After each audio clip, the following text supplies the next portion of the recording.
What's up, guys? Welcome back to the channel. Here we are with another reaction. In this, we have 5 things to avoid in London and what to do instead.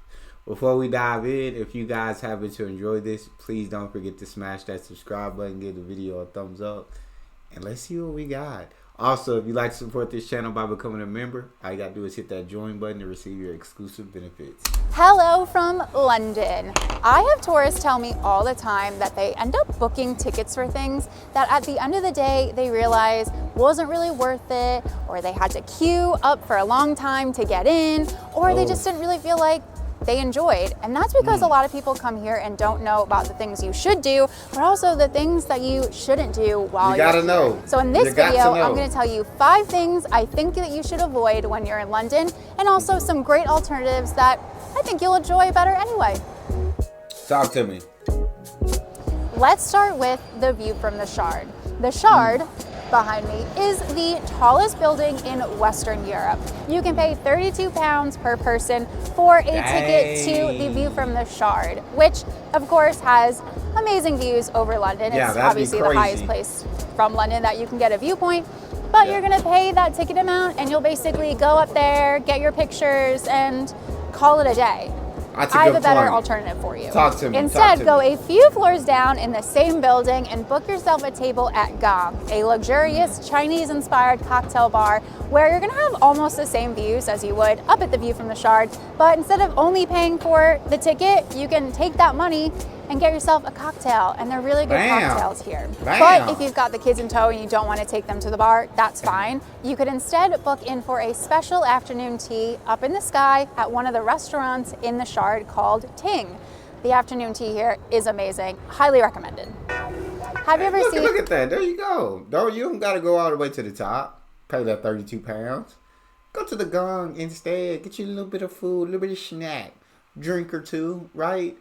Enjoy, get that same view that you get at the top, but now instead of spending that money on a ticket to get that view from the top, you got to spend that money on a little bit of snack, a little bit of drink. Sounds a lot better.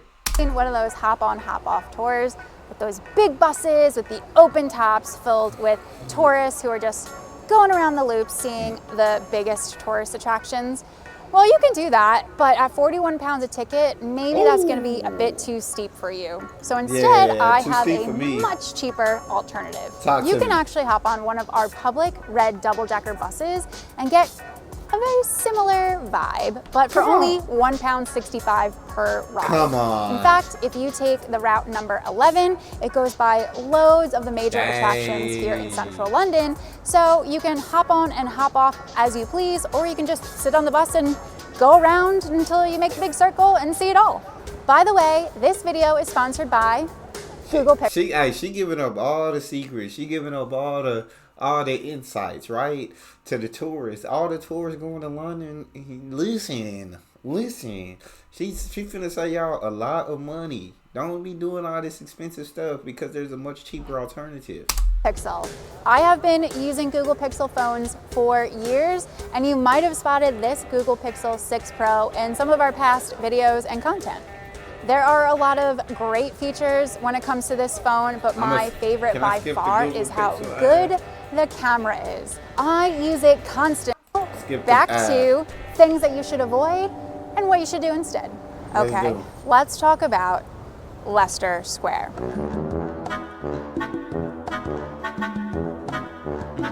It's a funny one. It is right in the center of London, in between Piccadilly Circus, Covent Garden, Chinatown, and all these other areas. And it is the perfect area to completely avoid. It is a soulless square that is covered in international food chains, weird brands, casinos, and there's even the M&M store. Instead, I would go a few steps away to Soho, which is one of the buzziest, coolest areas in London. Also a few steps away is Chinatown, where you can eat really well, drink really well, and we've actually got a whole video telling you how you can spend an entire day in Chinatown, which you can watch next if you want some ideas for what to do there. So to summarize, there are much more interesting areas super close to Leicester Square, so you can completely avoid this while you're here. Yeah, look at that. There are 4. Don't worry about Leicester Square. How about you hit up Chinatown? How about you hit up Soho? It's gonna be more buzziest. It's gonna be funner. Everything's gonna be more cool than Leicester Square, where you got all these international food chains. If you're kind of, I guess I would want to see some international food chains, like not from America, but like food chains from other parts of the world. I'd want to see what you guys got, but I'm gonna take her advice. I think she's giving out all the tips and tricks. Attractions here in London that often get put together in these ticket bundles that frankly are terrible. They're soulless. They're experiences you can do in many other parts of the world. They're not particularly very London focused, and they're really expensive. I call them the Awful Four. Awful Four are the London Dungeon, Shrek's Great Adventure, the London Aquarium, and that creepy wax museum, Madame Tussauds. There are so many other better things you can spend your money on in London, so I'm going to tell you about 4 better ways to spend the 30 to 40 pounds you would have paid per ticket for the Awful Four. Here's the top. Number 1, booking afternoon tea. You can find very affordable afternoon teas around the city, most of which are kid-friendly. Number 2, get tickets to a West End show. We have amazing theater shows here, and you can find tickets in that price range for sure if you book in advance or you do last minute.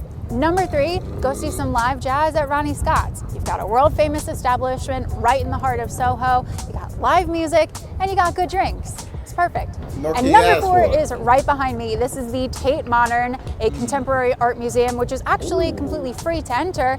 But if you want to take that ticket money and spend it on something, you can see one of their paid exhibitions or go crazy in the gift shop.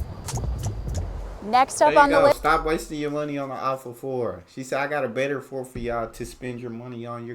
It's gonna provide more value to you. You're gonna love this a lot more. Spend your money on this and not that. The London Eye, what used to be the tallest Ferris wheel in the world, and now that spins people around in glass capsules for 30 minutes at a time. That's all well and grand, except for 1, you gotta pay up to £36 per person to get on it. 2, you still have to queue up, even if you have a reserved time slot. And 3, you're stuck in this capsule with like 25 other people for 30 minutes at a time. Instead, a great alternative is the Sky Garden. At 160 meters or 525 feet above ground, this is actually 25 meters higher than the London Eye. Sky Garden is the tallest garden in London, and it's also one of the tallest viewpoints in all of the city, with 360-degree views of the city skyline. And the best part is that it is completely free to visit. You just have to make a reservation in advance, which those do book up quickly, so make sure you do them ASAP. Or if you don't manage to get a reservation, you can try to get a walk-in on the day and see if they have any spaces available. I hope this helps you to avoid the not so good stuff and go do some much better stuff when you're here in London. And if you want some more tips for your London trip, then click one of the videos popping up right around me. There you go. I feel like, if I take a trip to London, she just gave me some tips and tricks to not do. And what to do instead, and I think that's absolutely awesome. She's providing a lot of value, so we appreciate that. Y'all let me know, do y'all agree with her? Do y'all disagree with anything she said? I want to hear it in the comment section. If you guys enjoyed though, don't forget to smash that subscribe button, get a video a thumbs up. Check out the next one. I'll see y'all next time.